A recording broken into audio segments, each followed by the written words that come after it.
बनिराखेको रहेछ। ल अलिक यस्तो गरेर बनाउनु। गर्दाखेरि साथीहरू जे पनि छ, नगर्दा त्यो टिका टिप्पणी कमेन्टमा चाहिँ कमेन्ट गर्दै बस्ने, राजनीतिक विषयमा चाहिँ होच्याउने घोच्याउने क्रियाकलाप गर्नुभन्दा केही गर्ने। अब यो 1100 को लिची लिएर गइरहेको थिएँ, अब 2600 को भयो भनिसकेपछि कति सय फाइदा भयो? 1600 फाइदा भयो होइन। अनि यसमा 500 को तेल पनि हालेको छ है। फेरि मैले आफै विचार गर्नुहोस्, 500 को तेल, 500 को होइन 250 को 1 लिटर मात्रै हालेको सकियो पर बाटामा। 250 को तेल हालेको छ, गर्दाखेरि 2700-2800 लगभग तेल हालिवरी 1500 मजाले फाइदा भयो। तै पनि 2 घन्टामा, 2 घन्टामा है। तै पनि 2 घन्टा पनि लागेन नि, 1 घन्टामा सबै कचाकची सकियो।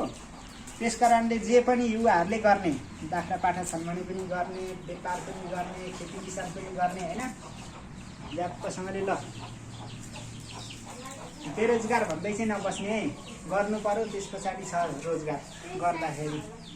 गुलाई पनि यो चाहिँ अब दबाई हो भनेर यो यासा गुम्बाको गु होइन, यो यासा गुम्बाको गु, चिप्लेकिराको गु भन्दै बजारमा लानु भने घुँडा दुखेको अहिलेको के होइन हो कि हो नि, यस्तो यस्तो बिमारीलाई काम गर्छ है भनेर भन्नु भने भन्दाखेरि मेरो यहाँ नसा घुँडा दुख्दैछ, यहाँ दुख्दैछ, काटेको घाउ चट्टै बनाउँछ भनेर चाहिँ गुफोको पारेर लगाएपछि त्यो पनि बिग्छ।